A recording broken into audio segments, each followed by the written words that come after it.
The summer season was in full swing on Sodor, and trains were getting longer and heavier.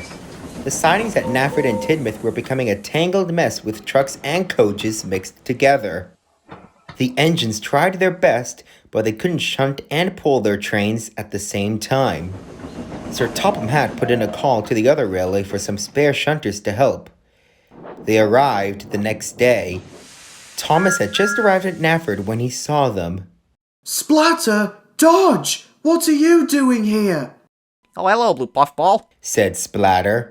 Isn't his name Thomas?" said Dodge. "I don't know, the boss always called him the Blue Puffball." "What are you doing here?" Thomas said with a groan. "Oh, we're here to work in the yards. I thought it was at the harbor." "No, dummy, that's tomorrow's job. Today is the station." I don't think so. I was sure tomorrow was the station." The station master walked up.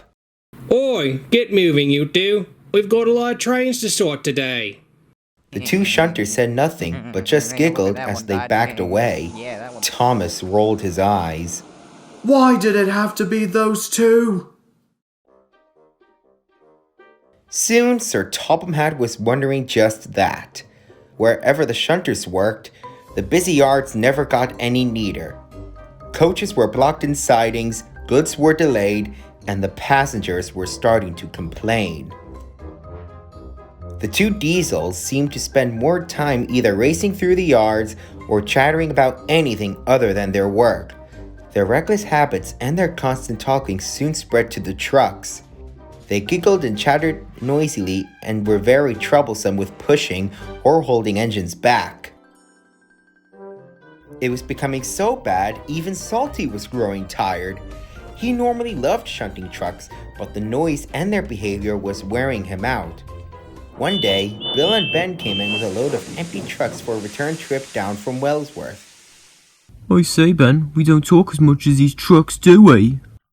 "Not at all, Bill. So if the manager ever says we do nothing but talk, we'll know who to point the buffer at for being more annoying than us." Salty chuckled as he rolled up. "Ahoy, twins! Back for more trucks, and I see they just be as troublesome as the first lot." "Indeed, Salty, and it's the fault of those two diesels. The trucks don't shut up and work is becoming a real drag." "You're telling me!" Cranky called from above. "I'm glad they aren't here, because if the trucks are this noisy already, those two might drive me to dive into the harbor." Aye, they be a problem. Me sea shanties work at calming the trucks down, but moment more of them come in, the trucks begin again. "Something needs to be done to make those two shut up." "Indeed, Bill, but how do you shut up two chatterboxes?" The red diesel shunter thought for a moment before he suddenly grinned at the twins. I be thinking, the only way to make 'em batten down the hatches be give 'em a good scare. And I may have this perfect scary story to set those two trouble-making barnacles to rights." "Oh, what kind of story?" Bill asked excitedly. "That be a surprise for when you be off this island. I tell you both in..." But that won't be forever." "Sorry, but I can't be letting you spoil the story to them early. You'd be undoing any work me story would do. I just need to get myself over to the yard and tell them my tale." "You can take that train of tankers. Fresh bunker oil from the mainland. It's gotta go to Nafford to refuel ships there." "Ah, that'd be perfect. Thank you, Cranky." "Don't mention it. Ever. Seriously." Salty quickly coupled up to the tankers and rumbled out of the docks. "Now I best be making with the tide and setting sail to the poor yard that has them for shunters. Before more of those trucks return to the site of mischievousness. Keep an eye on the place, Cranky. I'll be back before dark." "As if I can do anything else but look down on this place," came the grumpy response. Back at the yards, the two shunters were still being careless. They were racing along the tracks, pushing trucks full of coal. "I'm winning." "No, you ain't." "Totally am, winning by a buffer." "Oh, you keep saying that now, and watch as I win." Ah! The two shunters ran into the buffers, sending the loads everywhere. "See, told you I'd win." "No, I did. I hit the buffers first." "That was yesterday, buffers for brains." Well, clearly we're at an impasse." Well, why is that? I don't know, but it sounds right. It sounds left to me. No, it's right. Nah, I'm sure it's left. A loud horn blast made the two stop. Salty purred up with his train of tankers and stopped, glaring at them. Avast! You keep tearing around the yard like that, and something unfortunate might happen. Like what? What do you know? Oh, wouldn't you like to know? In fact, let me tell you all about it, and maybe you'll turn shipshape. Salty growled. Who cares? He's just gonna tell us another boring story of the ocean. Maybe you should learn the rest of the alphabet first. Yeah, so you always get lost at sea. Salty stared at the twin diesels firmly. He wasn't taking what these two jabbering idiots had to say. What if I be telling a story, not of the ocean, but on land? The diesels paused in their shunting and their jaws hung open. This was something they thought they would never hear from the dockside diesel. Salty smirked. He had the troublesome duo hooked. Before I came to Sodor, I was on loan from Southampton docks to a small shunting yard near Sheffield. The old owner, the heartless pirate he was thinking of selling me for scrap, but decided to send me there to help with the yard foreman out of place in the order. I was grateful for the temporary reprieve from being tossed to the breakers, but not for where I was sent. It wasn't just this place was far from the sea, but it was also because the yard shunters there were a pair of useless sea serpents. Salty looked around the yard, glaring at the mess he saw before him. Trucks and coaches were mixed together, and loaded cars stood at loading platforms, blocking the way for empties to be loaded. The two shunters darted past, bumping trucks into each other, chuckling as they did. You need to live a little. Spinner chuckled. Get the salt air out of your radiator! Tanner sneered. You're not on the sea, and you don't even live here! The two diesels, in their chipped British blue livery, were the most awkward diesels the dockside shunter had ever met. Ever since Salty had arrived, the diesels always had an opinion that would go against his own when it came to organizing the yard. And when they did work, they darted around the yard, taking curves and points hard, bumping trucks and damaging them. The trains were late, damaged, or so badly disorganized, the train needed to be reorganized or goods shifted to undamaged trucks. Racing around the yard like that, you be mighty dangerous. You keep darting like the sharks you are, and you'll end up driftwood. The two diesels laughed harshly and oiled away to find more trucks to smash. Salty got right to work, humming his sea shanties and putting the trucks into a trance so they didn't cause him any trouble or mischief as he put them into their proper places. The two Class 08 shunters didn't do anything to help. They had more important things on their minds, like bumping trucks into one another or racing across the points as fast as they could. This continued for the next 2 weeks. Salty tried to warn them, but they only laughed and called him names. It all came to a head one afternoon. Salty was pushing a long, heavy train of stone into a siding when suddenly Spinner called out to him. Hey, sailor, watch this. Salty barely had enough time to get out of the way of a large wagon loaded with heavy iron pipes rattled over the points where it had been moments ago and smashed into an empty pair of vans. The vans derailed and toppled over. Spinner rolled over, looking cross. Now why did you not catch it? Look at the mess you've caused. That be your own mess, matey. You be in the shunting yard, not a rugby court. Before they could argue any further, the yard manager strolled up. Needless to say, he was cross. This accident is going to cause a major delay. You engines better get this cleaned up sharpish. While Tanner went to get the breakdown train, Spinner was left to pull the undamaged trucks away while Salty continued to assemble an outgoing goods train. This is all your fault. All you had to do was catch the truck and this wouldn't have happened. Salty, who normally held his tongue with such cheek, finally lost his patience. I've heard enough village water from you, Spinner. You want to go around smashing trucks and tearing around like a typhoon? Then you go get yourself away from this yard and take your shipmate Tanner with you. You two were made for each other, but don't come crying to me when you both get killed. Spinner sniffed and said nothing. Salty was then uncoupled from the trucks and began to roll across the yard to pick up more. As he rolled towards the loading platform, he had to stop suddenly as Tanner came rushing into the yard, pushing the breakdown crane. The shunter just sneered at Salty as he went past. Salty ignored him and continued on his way to the loading platform. Before his buffers could even touch the trucks in front of them, a thunderous crash was heard from behind, followed by a scream of pain.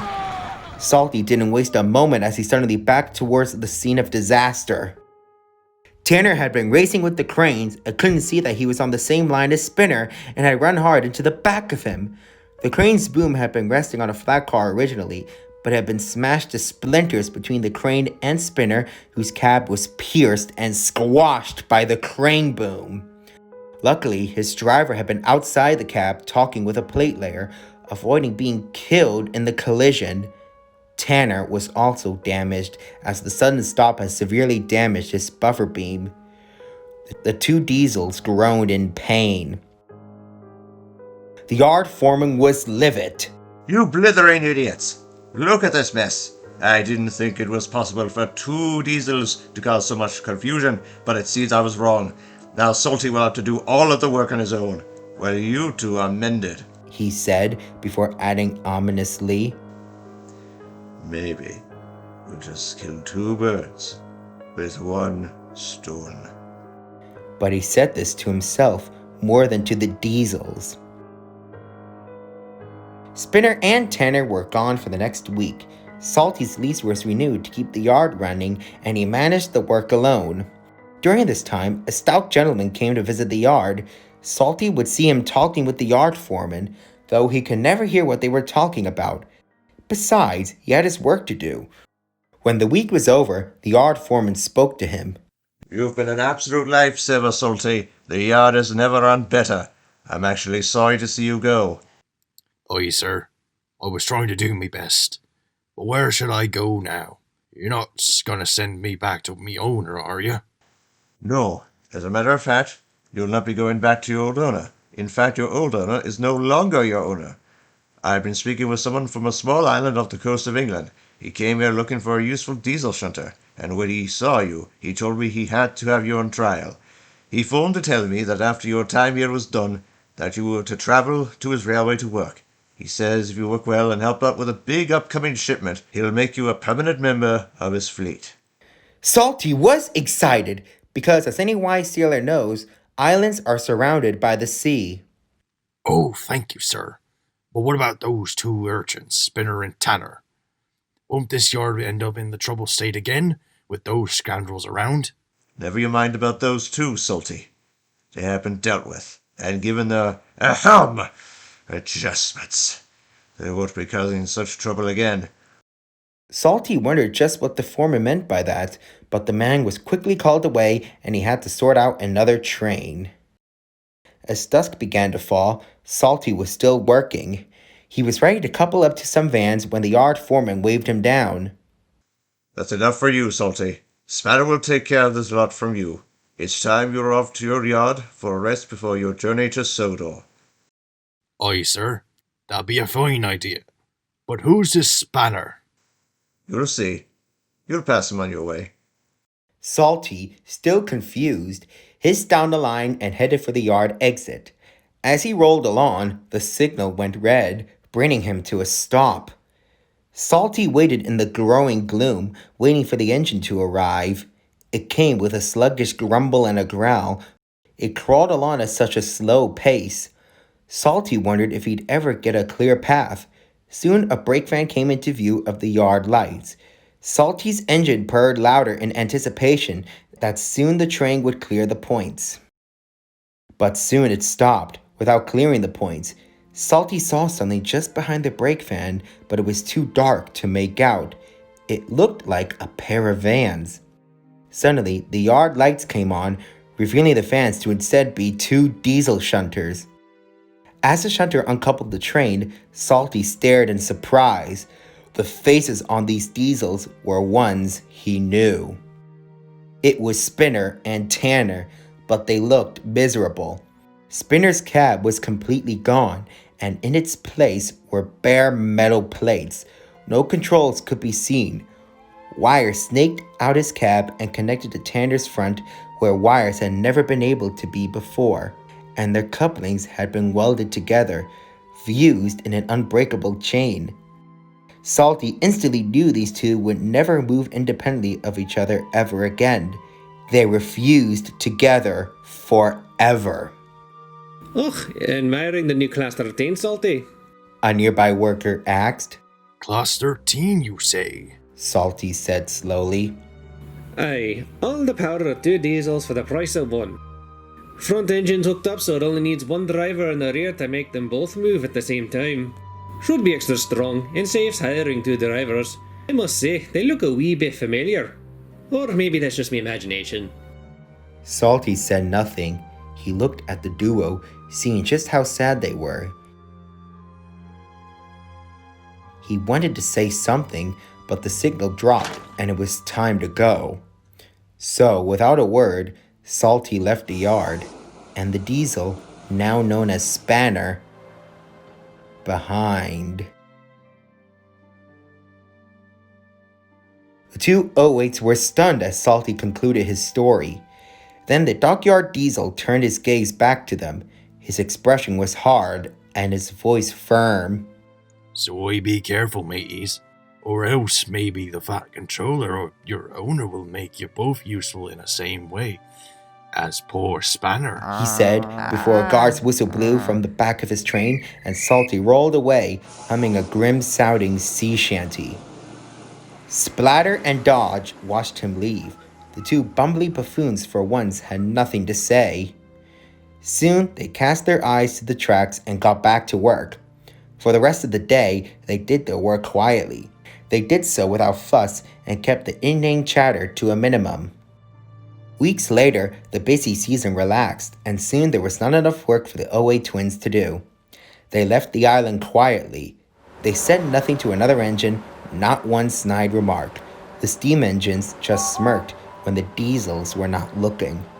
The two idiotic diesels seemed to have been put right, and all the engines had Salty to thank